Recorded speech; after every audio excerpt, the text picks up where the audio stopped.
وہ ہماری جو نفرت ہوتی ہے وہ ڈپریشن کی شکل اختیار کر جاتی ہے، تو پھر ہم اپنے آپ کے ساتھ جنگ شروع کر دیتے ہیں، ہمیں سمجھ ہی نہیں آ رہی ہوتی کہ ہم نے کیا کرنا ہے، کس ٹائم پہ اللہ سے ہماری دوری ہو جاتی ہے، قرآن سے ہماری دوری ہو جاتی ہے، تو اس کے رزلٹ کیا نکلتا ہے، ہم ڈپریشن میں چلے جاتے ہیں، پھر ہم اپنے آپ کو مظلوم سمجھنے لگ جاتے ہیں کہ جیسے ہمارے اوپر ظلم ہو رہا ہے، اور وہ ظلم ہمارے اپنے رشتوں نے کیا ہے، تو ان رشتوں سے ہمیں مزید نفرت ہو جاتی ہے، ہمارے دل میں کینہ آ جاتا ہے، ہم حسد کرنے لگ جاتے ہیں، یہ ساری چیزیں مل کے ہمیں جو ہے بیمار کر دیتی ہیں اور ہم ذہنی مریض بن جاتے ہیں۔ قرآن پاک میں اللہ رب العزت نے ہر بیماری کی شفا رکھی ہے، ہر بیماری کے لیے شفا رکھی ہے سوائے موت کے۔ تو سورہ رحمان کی جو تھراپی ہے وہ اگر آپ لوگ کرنا چاہتے ہیں، اگر آپ کو کوئی بیماری ہے، کسی بھی طرح کی بیماری جس کو لا علاج قرار دے دیا گیا ہے، یہاں تک کہ کینسر تک کی بیماریاں جو ہیں وہ سورہ رحمان کو سننے سے ختم ہو جاتی ہیں، یقین کامل شرط اول ہے۔ اللہ تعالیٰ نے ہمیں اتنا ہر مشکل کا جو حل ہے ہمارے ہاتھوں میں دیا ہے کہ ہم صرف قرآن پاک کھولیں، اس کو پڑھیں تو ہماری ہر مشکل حل ہو جاتی ہے، لیکن ہم کھولتے ہی نہیں ہیں۔ ہمیں ایسے لگتا ہے کہ ہمارا جو مسئلہ ہے نا وہ ڈاکٹر ہی حل کر سکتے ہیں، اور وہ ڈاکٹر بھی وہ جو سب سے مہنگا ہو، جو ہم سے اتنی زیادہ فیس لے، تو ہمارا ڈاکٹر تو ہمارا رب ہے جس نے قرآن پاک میں ہمیں ہر بیماری کا جو ہے علاج بتا دیا، لیکن ہم قرآن پاک کو کھولنا جو ہے گوارا نہیں کرتے، دور دور ڈاکٹروں کے پاس ہم جا کے زیادہ زیادہ پیسے دے کے اپنا علاج کروانا جو ہے وہ پسند کرتے ہیں، اس سے ہمارا دل مطمئن ہو جاتا ہے نا کہ ہمیں آرام آ جائے گا۔ تو ڈاکٹر جاوید احمد سورہ رحمان کی تھراپی کے متعلق بتاتے ہوئے کہتے ہیں کہ کوئی بھی بالغ انسان نابالغ نہیں پڑے گا، بالغ جو ہے، کیونکہ نابالغ تو ویسے معصوم ہوتے ہیں، انہوں نے کیا کوئی گناہ کرنا، اور اس طرح جو بالغ انسان ہے اسے کوئی بھی بیماری ہے، خواہ ذہنی ہے، روحانی ہے، جسمانی ہے، معاشی ہے، معاشرتی ہے، سماجی ہے یا سیاسی ہے، وہ قاری باست کی آواز میں سورہ رحمان کی تلاوت سنیں۔ ویسے تو آپ کسی بھی زبان میں سن سکتے ہیں، لیکن قاری باست کی آواز میں اللہ رب العزت نے شفا رکھی ہے۔ قرآن پاک میں بھی یہ حکم ہے کہ قرآن پاک کو جو ہے وہ قرات کے ساتھ پڑھو، خوبصورتی کے ساتھ پڑھو۔ جب انسان قرآن پاک کی تلاوت کرتا ہے تو اللہ رب العزت کان لگا کے اس کو سنتا ہے، تو قرآن پاک کو خوبصورتی کے ساتھ تلاوت کرنا چاہیے۔ تو قاری باست کی آواز میں خوبصورتی ہے اور اللہ پاک نے اس میں شفا رکھی ہے۔ اگر آپ کو ڈپریشن ہے، کسی بھی طرح کی کوئی بیماری ہے، شوگر ہے، ہیپاٹائٹس ہے، کینسر ہے، جگر کا کوئی مسئلہ ہے، کوئی اور مسئلہ ہے، کسی بھی طرح کی کوئی بیماری ہے، تو سورہ رحمان کو 7 دن تک صبح دوپہر شام آپ نے قاری عبد الباسط کی آواز میں سننا ہے۔ 18 منٹ کی یہ ہے آڈیو، اور بغیر ترجمے کے سننا ہے۔ بغیر ترجمے کے اس لیے سننا ہے تاکہ آپ کا جو سارا دھیان ہے وہ رحمان کی طرف ہی رہے، اس سے ہٹے نہ۔ اگر کوئی بھی بیماری ہے، کسی بھی طرح کی لا علاج بیماری ہے، ڈپریشن ہے، پریشانی ہے، گھبراہٹ ہے، کچھ بھی ہے، سورہ رحمان کو قاری عبد الباسط کی آواز میں لگا لیں، صبح دوپہر شام اس کو سنیں۔ اگر آپ کے پاس موبائل نہیں ہے، کوئی مسئلہ نہیں، آپ خود پڑھیں۔ 7 دن تک آپ نے مسلسل اس کو صبح دوپہر شام سننا ہے، پڑھنا ہے، پانی پہ دم کرنا ہے، اور اس پانی کو 3 سانس میں پینا ہے۔ پانی پینے سے پہلے 3 مرتبہ آپ نے اللہ اللہ اللہ بولنا ہے، اس کے بعد 1 گھونٹ پی لیا، پھر 3 مرتبہ اللہ بولنا ہے، پھر پانی کا 1 گھونٹ پینا ہے، پھر 3 مرتبہ اللہ بولنا ہے اور پانی کا 1 گھونٹ پینا ہے۔ اس طرح کر کے آپ نے اس کو پینا ہے، اور جب آپ یہ عمل کریں تو کوشش کریں کہ آپ کے ارد گرد جو ہے وہ لوگ نہ ہوں، تنہائی میں یہ عمل کریں تو یہ زیادہ پر اثر ہوگا۔ اس کے علاوہ اگر آپ کے پاس اتنا ٹائم نہیں ہے کہ آپ اس کو صبح دوپہر شام کر سکیں تو دن میں 1 مرتبہ اس کو سننے کی روٹین بنا لیں۔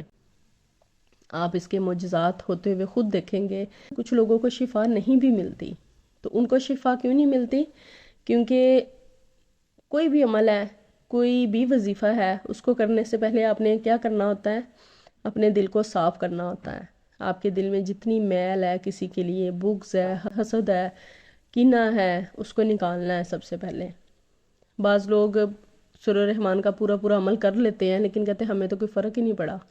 تو وہ فرق کیوں نہیں پڑتا؟ ان سے جب پوچھا جاتا ہے کہ آپ کو فرق کیوں نہیں پڑا، آپ نے معاف نہیں کیا تھا، دل صاف نہیں کیا تھا، وہ کہتے ہیں ہاں یہ مشکل کام ہے۔ تو واقعی کسی کو معاف کرنا بہت مشکل ہوتا ہے۔ میں اس فیز سے گزر چکی ہوں، میں اس ٹائم سے گزری ہوئی ہوں۔ کسی کو معاف کرنا واقعی بڑا مشکل ہوتا ہے۔ یہ اللہ پاک کی ہی صفت ہے، میں تو یہ سمجھتی ہوں کہ یہ اللہ رب العزت کی ہی صفت ہے کہ وہ معاف کرے انسان کے۔ ہم کہنا آسان ہوتا ہے میں نے معاف کیا، لیکن آپ بلیو کریں معاف کرنا بہت مشکل ہے، بہت مشکل ہے، اور یہ ہمارے رب کی ہی صفت ہے کہ وہ ہمیں معاف کر دیتا ہے، یہ اسی کی خوبی ہے، یہ اسی کو ہی جچتا ہے کہ وہ فوراً معاف کر دیتا ہے۔ انسان اس کے آگے گڑ گڑاتا ہے، روتا ہے، اسے التجا کرتا ہے، اپنے گناہوں کی معافی مانگتا ہے، اپنے گناہوں پہ شرمندہ ہوتا ہے، تو اللہ رب العزت اسے سمیٹ لیتا ہے، فوراً معاف کر دیتا ہے، کیونکہ یہ اس کی صفت ہے رحمان، رحم کرنے والا، معاف کرنے والا، درگزر کرنے والا۔ سورہ رحمان سننے سے پہلے آپ نے اپنے دل کو صاف کرنا ہے، اپنے دل میں جتنا کینہ ہے، بغض ہے، حسد ہے، کسی بھی طرح کی کسی کے لیے کوئی بات ہے، کسی نے آپ کو دکھ دیا، تکلیف دی، آپ کو اذیت دی، سب سے پہلے اس کو معاف کرنا ہے۔ معاف کرنے کا عمل مشکل ہوتا ہے، لیکن اس کے بعد جو سکون اللہ رب العزت آپ کو عطا فرماتا ہے وہ آپ کی سوچ ہے۔ لائف میں میرے ساتھ بھی ایک ایسا ٹائم آیا تھا کہ مجھے اللہ تعالیٰ نے یہ سمجھ دی کہ مجھے لوگوں کو معاف کرنا ہے، لیکن بعض اوقات لوگ آپ کی ذات کی دھجیاں اس طرح بکھیرتے ہیں، آپ کے ساتھ اس طرح کا برا سلوک کرتے ہیں کہ آپ سوچتے ہو کہ ان کو میں کیسے معاف کروں۔ لیکن اگر آپ یہ سوچیں گے نا کہ ہم گنہگار ہیں، ہم اپنے رب سے جب معافی مانگتے ہیں تو کیا وہ ہمیں معاف نہیں کرتا ہے نا؟ جب ہم اس سے معافی مانگتے ہیں وہ ہمیں فوراً معاف کر دیتا ہے، تو اسی کو سوچتے ہوئے ہم نے بھی آگے لوگوں کو معاف کرنا ہے، کیونکہ اللہ رب العزت کو یہ پسند ہے کہ جس طرح میں تمہیں معاف کرتا ہوں اسی طرح تم میری مخلوق کو معاف کرو۔ اگر ہم مخلوق کے ساتھ اچھا رویہ رکھیں گے، ان کے لیے اچھا سوچیں گے، تو اللہ رب العزت ہمارے ساتھ خود بخود ہی وہ سارا معاملہ کر دے گا۔ تو سب سے پہلے اپنے دل کو صاف کریں، دل کو بالکل جب صاف کر لیا اس کے بعد سورہ رحمان کی یہ والی تھراپی جو ہے یہ آپ نے کرنی ہے، تو انشاءاللہ 7 دن کے اندر اندر آپ کو اس کے رزلٹس ملیں گے، اور آپ نے اس کو مسلسل نہیں سننا، جیسے 7 دن آپ نے سن لیا، 1-2 دن کا گیپ دے لیں بیچ میں، اور پھر دوبارہ سے 7 دن کا عمل جو ہے وہ آپ کریں گے۔ کوشش کریں کہ آنکھیں بند کر کے اور فیل کریں اللہ رب العزت کی جو خوبیاں سورہ رحمان میں بیان کی گئی ہیں، اور بار بار یہ جتلایا گیا ہے کہ تم اپنے رب کی کون کون سی نعمتوں کو جتلاؤ گے۔ اس میں اللہ تعالیٰ کی بے شمار نعمتوں کا ذکر ہے کہ کس طرح اس نے دنیا بنائی، ساری دنیا کی نعمتیں بنائی ہمارے لیے، لیکن پھر بھی انسان جو ہے وہ بڑا ہی ناشکرا ہے۔ جب آپ کو 7 دن کے بعد اس کے رزلٹس ملنا سٹارٹ ہو جائیں گے تو پھر آپ اس کو آگے جو ہے وہ صدقہ جاریہ کی نیت سے شیئر کرتے رہیے گا، تاکہ اور لوگوں کا بھی بھلا ہو، کہ اس کے جو فضائل تھے، اس کی جو برکتیں تھیں، ان کو سنتے ہوئے میرے رونگٹے کھڑے ہو رہے تھے اور میری آنکھوں سے آنسو جاری ہو گئے کہ اللہ رب العزت ہمارے ساتھ اتنا رحمان ہے، لیکن ہمیں اس کا نالج ہی نہیں ہوتا، ہمیں شعور ہی نہیں ہے کہ اللہ رب العزت ہماری شارک سے زیادہ قریب ہے۔ اور کس لیے مثال دی گئی کہ اللہ رب العزت 70 ماؤں سے زیادہ محبت کرتا ہے؟ کیونکہ ماں جو ہے وہ دنیا میں اللہ پاک نے ایک ایسا رشتہ بنایا ہے کہ اس میں کوئی بناوٹ نہیں ہے، یہ بالکل خالص رشتہ ہے،